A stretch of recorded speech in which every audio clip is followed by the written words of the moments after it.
one of the biggest issues that have been going on right now is this whole Cambridge police versus professor from Harvard. What's his name again? Dr. Gates? Yeah. Dr. Gates and stuff. And also President Barack Obama. And so I wanted to throw the question out in terms of this particular issue. Is this really an issue of race, or is this an issue of class? Well, I think there's a few things going on here. You know, on the one hand, it's clearly an incident of race. I mean, if this were Alan Dershowitz at his Cambridge home, he would not have been hauled away in handcuffs. So we know there's a racial component to this. But there's also a question about whether or not we want this to be the case study in racial profiling for our nation.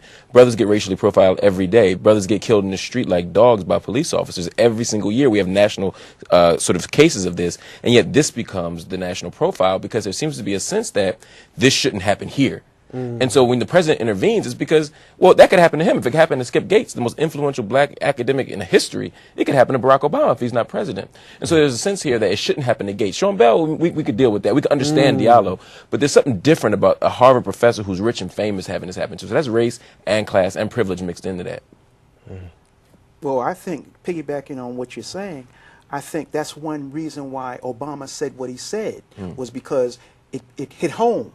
Because the other people that have been involved, well, in regards to even what Obama has, the way he has been venturing into the morass of racialism, that he hasn't been able to speak out on it enough and really advocate for black men in particular, because he's always been talking about our pathology. You know, when he had that speech on Father's Day, you know, he always talks about things that are pathological within the black community, not just the black community, other communities as well.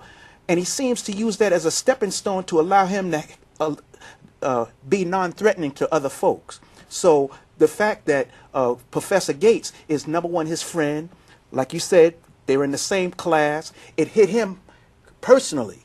Whereas the other people that have been involved with police brutality, they were other people. They were people other than himself from other. They didn't go to Martha's Vineyard. They didn't go to Oak Bluffs like Skip Gates does. So I think the reason why it really hit him, and he expressed the way he expressed it, because he hasn't done that before. He's always kept away from dealing with any racial issues.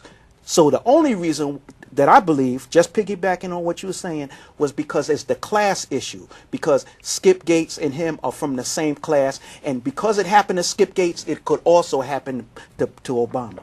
I mean, when you look at the issue, and you look at Gates, and you look at police brutality, and you look at classism versus racism, I mean, people don't really look at the issue as far as with him and how he handled himself against the police. Like, why can't he handle himself in that manner? If I'm a man in my home, and that is my home, and it was proven to be my home, why are you arresting me? I have a right to say and express myself. I have the freedom of speech. That's my First Amendment right.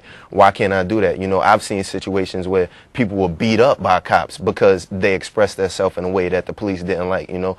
Who are you, just because you have on a badge or just because you have on a uniform, to say that I can't say certain things? That's my right. That's my First Amendment right. You can't take that from me. You know, the thing I find that I'm kind of concerned about, Mark, when we look at the situation is that there's certain code words, and when you look at the police report and certain things that they say, there's always this angry, you know, this angry black man is always, and you understand that, right? You understand what they mean when they say angry. Exactly, and that's the police report is thoroughly coded. He was belligerent. He was out of control. I mean, Skip Gates is a 50-year-old man who walks on a cane with one big boot. You know what I mean? Who talks with a fake British accent half the time. Who rides around Martha's Vineyard with a tricycle.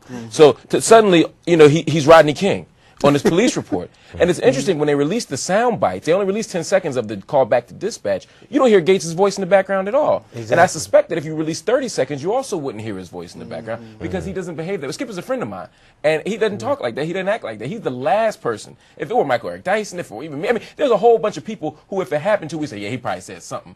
But Skip? You know, but there's this way in which they lock him into this caricature of blackness that makes him loud and vociferous and all these other things. And even the police report, which is interesting to me, when it got released that the woman never mentioned race, and even said they might live there. People said, oh, that proves that nobody's racist. No, it proves that the cop is racist, because even though the woman never mentioned race, in the police report, Crawford said, I was told 2 black men were robbing the house. So in his mind, when he hears thief, he sees black people. So either he's lying, or when he hears somebody's robbing a house, he assumes it must be black people.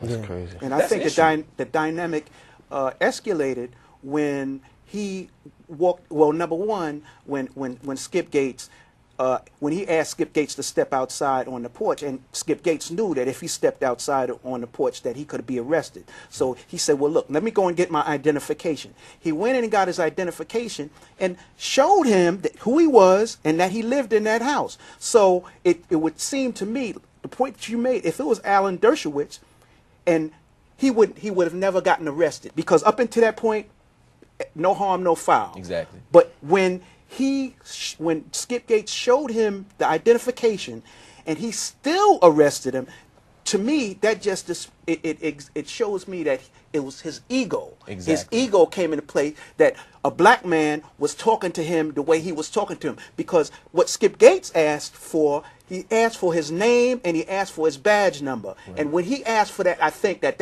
it just escalated the whole dynamic. And that goes to Marquise's point, right? Which is that just because even if you don't like what I say to you, I have a right to say it. And it's interesting how the right becomes so hypocritical, because all these people, all these conservatives are saying, well, if you talk to a cop like that, you have to kind of expect you're going to get arrested. Well, you shouldn't get it arrested. Why? Because it's not legal.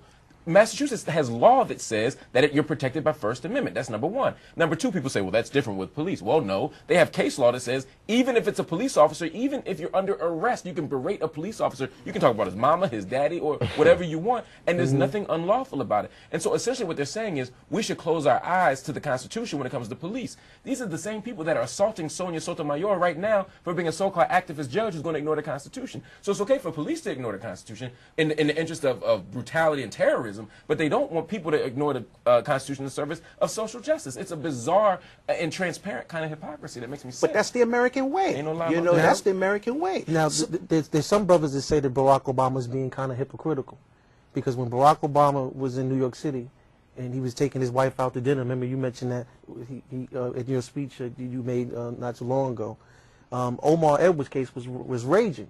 Omar Edwards, if you don't know, is a young black police officer that was killed by the New York City Police Department. Is under investigation now. But yet he never really addressed that particular issue and stuff. Why did he address this issue with Skip Gates? And so they said this is certainly, if you don't want to look at it as a race, this is a class issue between blacks and black lives. Right.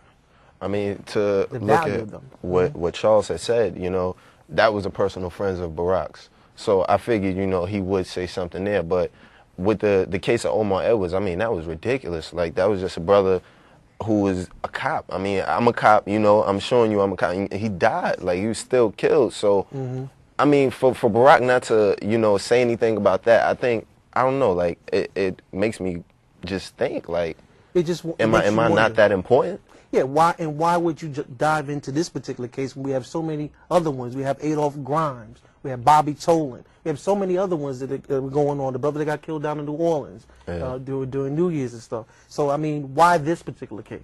Because it hit home. Right. You know, because he feels threatened. Like I've always said, the main thing my main bailiwick is that since we've been in this country, we've never felt safe. So the fact that Skip Gates is on the same level, class level as Barack Obama, he felt personally threatened.